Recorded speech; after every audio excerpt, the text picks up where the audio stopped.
The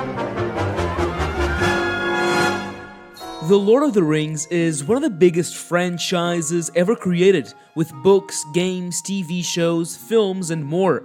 Peter Jackson brought it to another level with a trilogy released in the early 2000s.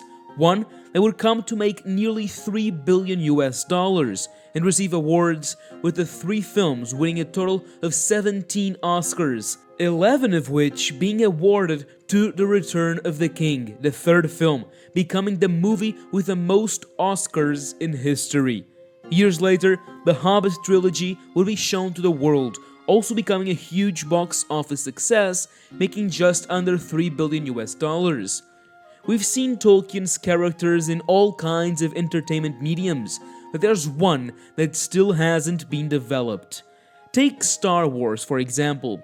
You can feel quite immersed in the story by watching the films, playing the games, or binging the TV shows. But there's one way to fully immerse yourself in the galaxy far, far away. That is, by visiting Galaxy's Edge in the Disney parks. Here, you can fly the Millennium Falcon or escape from a Star Destroyer, but also do smaller things like building your own droid or lightsaber. Harry Potter might be an even better example of this due to the multitude of different places one can visit. Yet another one to soon open with Universal's Epic Universe. However, the same cannot happen with The Lord of the Rings, because there just isn't any theme park or land dedicated to what is one of the most iconic stories ever created. So today I invite you to come along as we find out why there isn't one, how and where it could be developed, and of course, the rumors that have been going around for years and how they might just come true. 75% of viewers aren't subscribed, so if you enjoy my content in this video, make sure to leave a like and consider becoming one. You can find me over at Twitter, Instagram, Threads, and in the Discord community where theme park fans come together. Links are all in the description. Let's start with what is absolutely necessary when it comes to developing anything for an already existing property: the rights. When it comes to the rights of Middle-earth, things can become quite complicated, so I'm not going to go too deep into the subject. Let's just get an overview of how things are currently.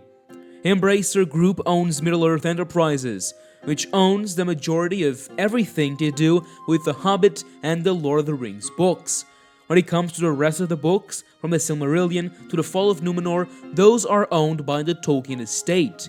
Embracer has exclusive rights to the 4 main books when it comes to gaming, merchandise, stage, and film, while Tolkien estate has the TV rights for those books, hence the Amazon series The Rings of Power. Warner Brothers also comes into play as they own the designs and rights to the Peter Jackson adaptations. They also have a deal with Middle-earth Enterprises and therefore Embracer to make future feature films, which are being done as we speak, with the new The War of the Rohirrim movie coming this year and The Hunt for Gollum, both with Jackson producing. At the end of the day, it's a web of different companies, rights, and deals that truly are quite hard to understand and keep track of. The question now is, if someone wanted to develop a theme park based on the movies and books, how could they do it? Well, Embracer owns the theme park rights, meaning anyone would need to either buy them or make a deal with the company. But that's not all, as if the theme park was to be inspired in the locations and characters as they appear in the movies, there would need to be a deal with Warner Brothers as well to ensure that could happen. So, who would do it? Well, everything points to Universal. They were the ones to bring the magic of Harry Potter from the silver screen into the real world, and they did it in a scale never before seen. When rumors about a new Universal theme park coming to the Orlando resort began showing up around the web, an article by Disney and more put things in a different perspective. The article stated that Universal's Project 314 would be a 3rd theme park, and when it came to lands, Super Nintendo World would be one, and a new Harry Potter land around the Ministry of Magic during Fantastic Beasts would be another. The deal breaker for us is that, according to them, the Lord of the Rings was being highly considered for a separate land too. Now, it wouldn't be until a year later that Universal would announce this park, which, as we know, will open next year and be named Epic Universe. So if much of what they said came true, perhaps there's more than meets the eye when it comes to The Lord of the Rings. The Epic Universe land hasn't come to fruition, but in 2020 it was said Universal was quietly working on a replacement for Islands of Adventure's Toon Lagoon, where Dudley Do-Right's Ripsaw Falls would be demolished. Popeye expanded, and the whole land rethemed to locations in Middle-earth, including an elaborate walkthrough recreation of the Shire. All this being brought back from a 7-year-old rumor.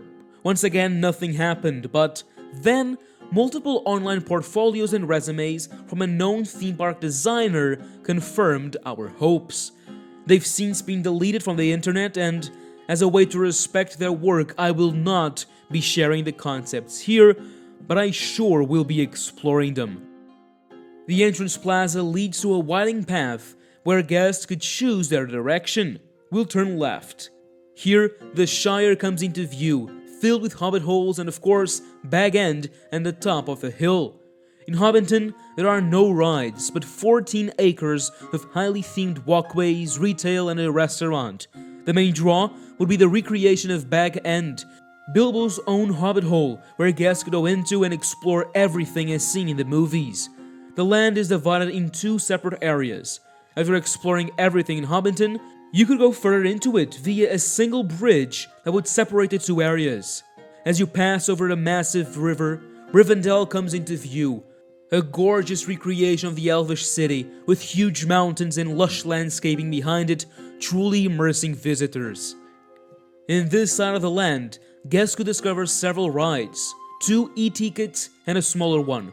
One of the larger attractions would be a boat ride with many indoor scenes. This could possibly simulate the trip the Fellowship took from Lothlorien, where they meet Galadriel, to Gondor, passing by the amazing locations such as the iconic Argonath.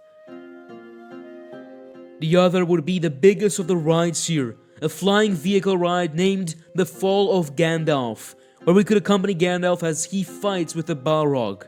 Rivendell would be home to a large restaurant and store, and space was also left for future expansion, making sure new things could be added after the land's opening. Now, of course this was just a blue sky concept, and most likely many changes would have happened if it was ever to come to fruition. What's important here isn't the rides themselves, but the idea behind them. Why would Universal create a concept for something they were never considering? Epic Universe is opening next year with 5 lands: Celestial Park, Super Nintendo World, Dark Universe, Harry Potter, Ministry of Magic, and How to Train Your Dragon. But there are 2 expansion pads left. One between Dark Universe and Nintendo, coming in at 7 acres, just under the latter's footprint, and another between and around Stardust Racers and Harry Potter, coming in at a staggering 20 acres, bigger than Ministry of Magic and Dark Universe combined. It's believed Universal has that land reserved for a Potter-size IP, which Lord of the Rings certainly is. However, this is not the end of the rumors. Last year, it was revealed Universal is looking into coming to Europe with a brand new theme park resort north of London in Bedford. Universal Studios Great Britain has since evolved into a real project that is expected to have a final go or no-go decision by the end of this year, and everything seems to be moving in the right direction. It's the biggest news for the European continent in terms of the theme park world since Euro Disney more than 30 years ago.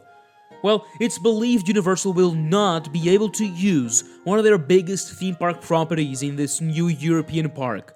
I'm obviously talking about Harry Potter, which sounds crazy considering we're talking about the United Kingdom, home country of the boy who lived. The reasoning behind this is simple. Warner Brothers would have the exclusive rights to explore Harry Potter in the area due to the studio tour that's been present for many years and brings millions of visitors each year. Now, we cannot be entirely certain that's the case, but a lot does point to it being true. This is where Lord of the Rings comes into play. Without Harry Potter, Universal would need another very big intellectual property to fill the hole. This would be achieved with a similar kind of fantasy story and world that Tolkien's is. While the rumors certainly point to this being the case, the lands and IPs to be present in this possible theme park have not been confirmed nor spoken about by Universal officials, meaning everything is subject to change and nothing is set in stone. As someone that loves the world of Middle-earth, it's amazing to see new projects by Warner Brothers and even Amazon's Rings of Power happen.